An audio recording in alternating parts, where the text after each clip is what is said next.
हन्ताणं नमो सिद्धाणं नमो आयर्याणं नमो उवच्छायाणं नमो लोये सवसाहुणम्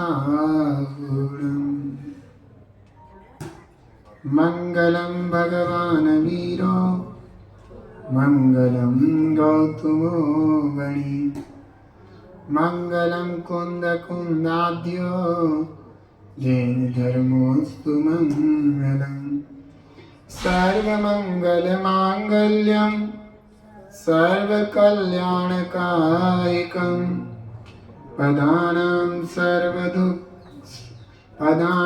सर्वधर्माणां जैनं जयतु शासनं जैनं जयतु शासनं जैनं जयतु शासनं। बोलो 24 तीर्थंकर भगवान की, पंच परमेष्ठी भगवान की, जिनवाणी माता की, गौतम गणधर देव की, आचार्य श्री कुंद कुंद स्वामी की, आचार्य श्री शांति सागर जी महामणि राज की, आचार्य गुरुदेव श्री धर्म भूषण जी महामणि राज की, आचार्य श्री सम्यक्त भूषण जी महामणि राज की, समस्त मुनि संघ की जय। भव्यात्मन, जैसा कि सभी को विदित है, ग्रंथादिराज श्री इष्टोपदेश चल रहा है। इसके रचयिता आचार्य भगवान पूज्यपाद स्वामी जी हैं। इष्ट उपदेश जिसमें हमारे अपने इष्ट की कथा हो। इष्ट अर्थात सुख कारक, हमारे लिए हितरूप, निज सुख का कारण, ऐसा मेरा आत्मा। और जिस आत्मा की जिस ग्रंथ में कथनी हो, कथा हो, सो इष्ट उपदेश ग्रंथ। यह ग्रंथ पूज्यपाद स्वामी द्वारा रचित है। उनकी अपनी भावना, अपनी धारणा, अपना चिंतन, अपना मनन क्या था, वह इस ग्रंथ के श्लोकों के माध्यम से पता चलता है।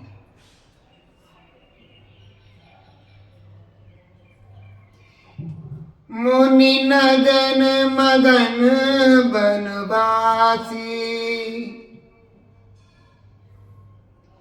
बीचे तन दाम के खासी, मुनि नगन मगन बनवासी। धन्य वे मुनिराज जो कि निर्जन जन में, निर्जन वन में, निर्जन स्थान में निष्परिग्रह ऐसी आत्मा का ध्यान निरंतर करते हैं। धन्य है वे, उनका जीवन धन्य है। ऐसा लगता है इस ग्रंथ के माध्यम से कि पूज्यपाद स्वामी का जीवन बिल्कुल ऐसा ही होगा। वे कभी वृक्ष के नीचे, कभी खोखली झाड़ियों के अंदर, तो कभी पर्वत की चोटी पर, या फिर मांसाहारी भयंकर जानवरों की गुफाओं में अपने आत्मा का चिंतन, मनन और ध्यान किया करते होंगे। ये उनके श्लोकों से साफ साफ झलकता है। उनके श्लोक पूर्ण आध्यात्मिकता और आत्मा की गहराई को लिए हुए हैं। वे 45वें नंबर के श्लोक पर क्या कह रहे हैं, उनके उस चिंतन को हम समझने का प्रयास करेंगे। परापरस्ततो दुःख मात्मैवात्मा तथा सुखम् अत एव महात्मानस् तन्निमित्तं कृतोद्यमा। आचार्य भगवान कह रहे हैं कि अन्य पदार्थ अन्य है, अतः अन्य पदार्थ से दुख होता है। पदार्थ दो प्रकार के होते हैं, स्व और पर। स्व पदार्थ में मैं आत्मा और मेरे अलावा अन्य आत्मा भी पर पदार्थ में आते हैं, और उनके अलावा पुद्गल, धर्म, अधर्म, आकाश और काल, ये सब पर है।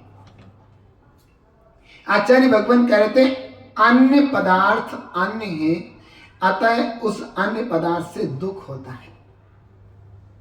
अन्य पदार्थ मुझे दुख देते हैं, ये बात नहीं है।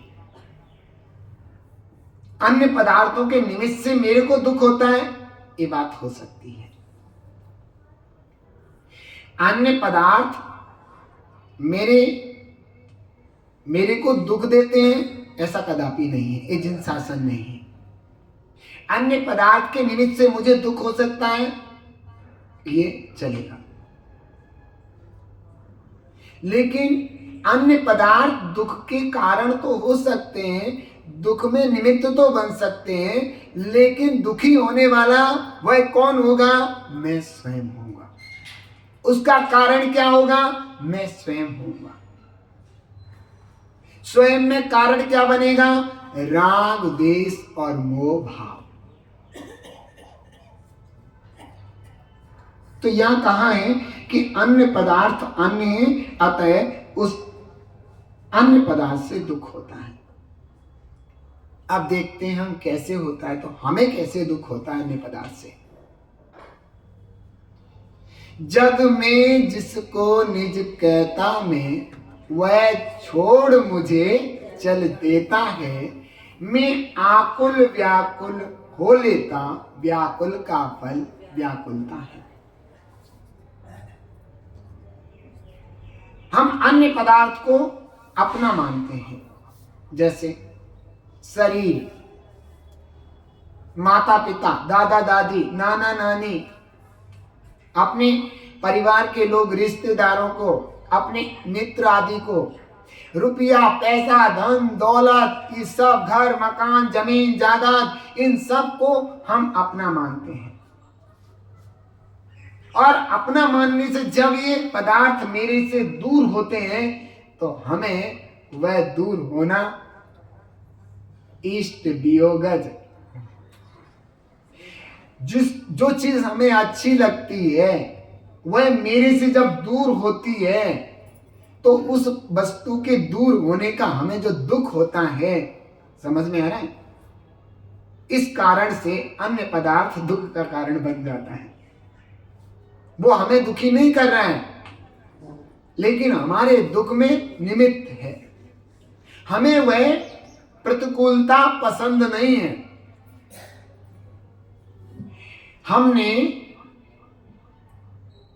हमने उपयोग लगाया धन जोड़ने में, तो वह धन मैंने कमाया, ऐसा अभिप्राय मन में है। और वह धन हमसे जब दूर होता है, तो हमें उस इष्ट धन के, जो हमें प्रिय था, उसके वियोग में बड़ा दुख होता है।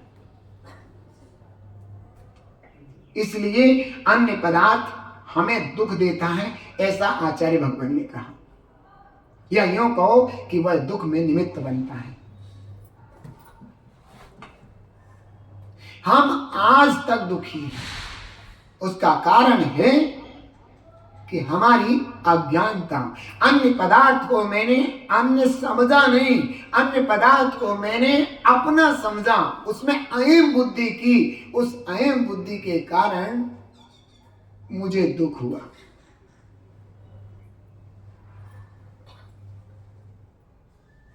दिल्ली में गांव छोड़ करके आए थे,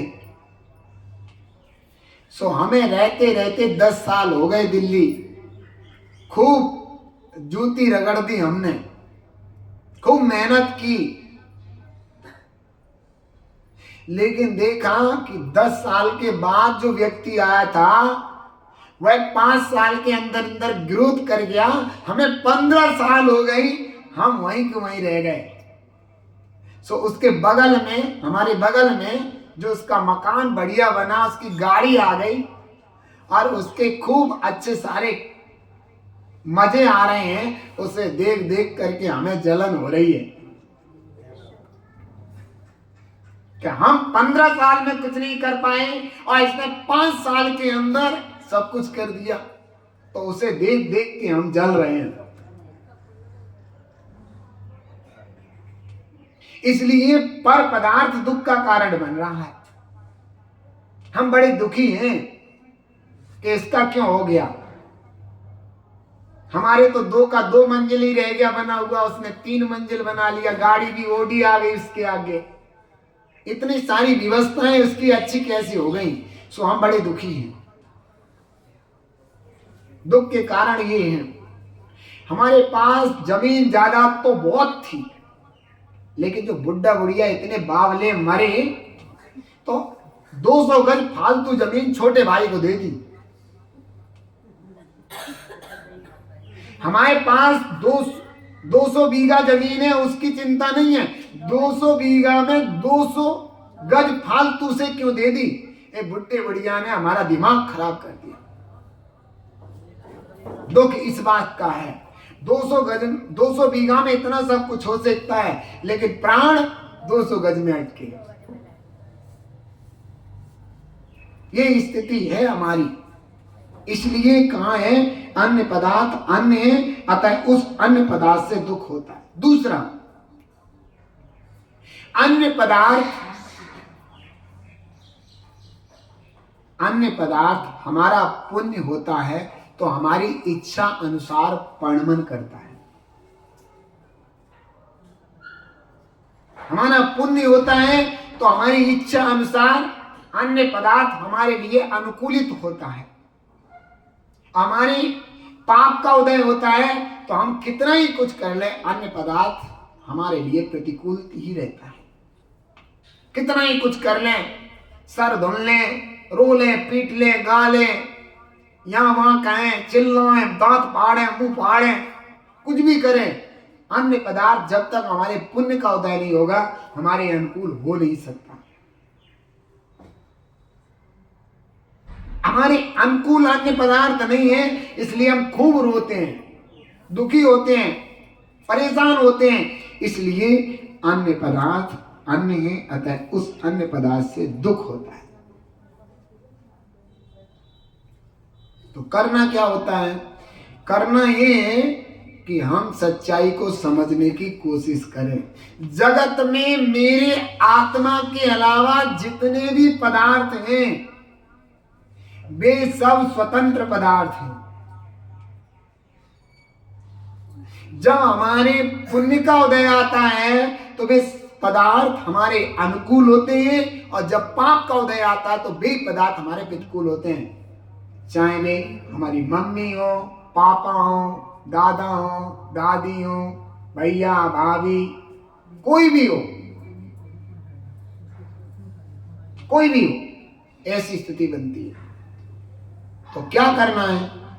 तो दुख होता है तो दुख ना हो तो क्या करें? जैसे को तैसा रहने दें, उसमें अपनी बुद्धि से चेंज करने की कोशिश ना करें।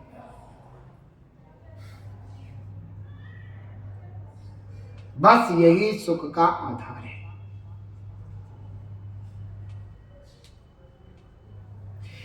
हंसते युगल जिन भरे पर को करता हो, ऐसे गत भाव से मुझको दुख भाव होय। समझ में? भगवान के हस्तिगुल कह रहे हैं कि पहले हमने ऐसा करा था वो खराब है, वो अच्छा है, वो खराब है, वो अच्छा है, वो खराब, ऐसे ऐसे करके करा, लेकिन उससे कुछ नहीं हुआ, दुख के अलावा और कुछ नहीं हुआ। इसलिए मैंने हाथ पे हाथ धर लिए, अब हम किसी को कुछ नहीं कहें। और नहीं कहने पर क्या हुआ, परेशान नहीं हुआ, कर्मों की निद्रा हो गई, ले गए, कहाँ गए, मोक्ष चले गए। अब हम पूर्ण सुखी हो गए।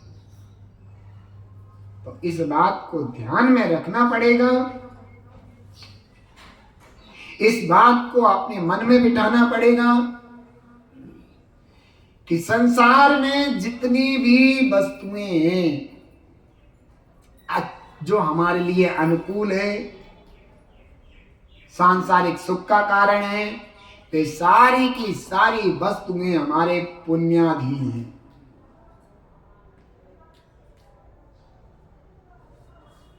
कुछ वस्तुएं ऐसी भी हैं जो हमारे लिए दुख का कारण बनती हैं, हमारे नजदीक हैं, दुख का कारण है, वे सब के सब पापाधीन हैं। इसलिए और ये पुण्य और पाप दोनों ही हमारे द्वारा ही, हमारे निमित्त से ही निर्मित हुए हैं। हमने अशुभ भाव किए थे तो पुण्य बंद हुआ, शुभ भाव किए थे तो पाप बंद हुआ। उनका उदय आने पर वे वस्तुएं अपनी प्रस्तुति दिखाती हैं, कहीं अनुकूलता में और कहीं प्रतिकूलता में। और हमें प्रतिकूल प्रस्तुति बिल्कुल अच्छी नहीं लगती। हम नाक मुंह भोए सकोड़ते हैं प्रतिकूल वस्तु में, दुखी होते हैं, चिल्लाते हैं, रोते हैं। और अनुकूल स्थिति में हम फूले नहीं समाते। गुब्बारा, इतना बड़ा गुब्बारा कि जब फटता है तो फटाक की आवाज आके पिचक जाए, फिर दोबारा से फूकता नहीं, कितनी फूक डाल लो। तो अन्य पदार्थ अन्य है, अतः उस अन्य पदार्थ से दुख होता है, और अपना और आत्मा अपना आत्मा ही है, अतः उस आत्मा से सुख होता है। अब देखो, आत्मा अपना आत्मा ही है, उस आत्मा से सुख होता है। तो जितने भी भगवान बने हैं उन्होंने अन्य पदार्थ की चिंता चिंतन सब छोड़ दिया। अब बिन ने क्या किया, सिर्फ ज्ञाता दृष्टा रहे, ये अपना पदार्थ है, जानते देखते रहो।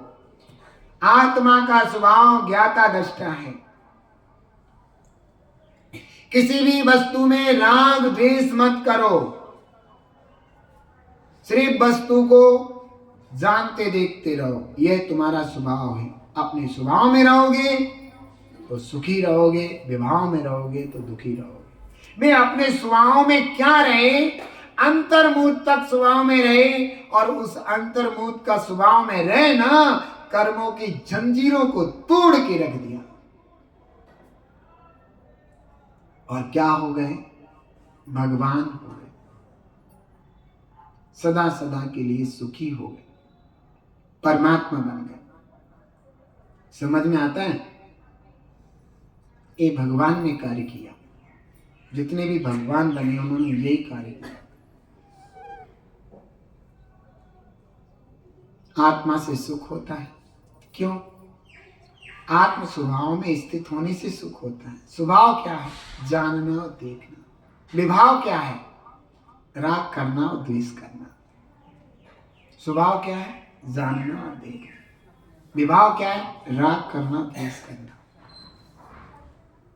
जानना देखने में स्वभाव में रहे, विभाव नहीं हुआ तो कर्म बंधन नहीं हुआ, अनुकूलताएं प्रतिकूलताएं उपस्थित नहीं होंगी। पिछली जितनी सी थी तो वे अपने खड़ पड़ा के पापड़ों की तरह टूट टूटा के चूरा हो गए, खत्म। इसलिए इसी कारण महापुरुषों ने उस आत्मा की प्राप्ति के निमित्त उद्यम और पुरुषार्थ किया है। इसलिए महापुरुषों ने जगत की संगति छोड़ करके निज स्वभाव से नाता जोड़ा है। इसलिए महापुरुषों ने तीव्र आत्म साधना का पुरुषार्थ किया है।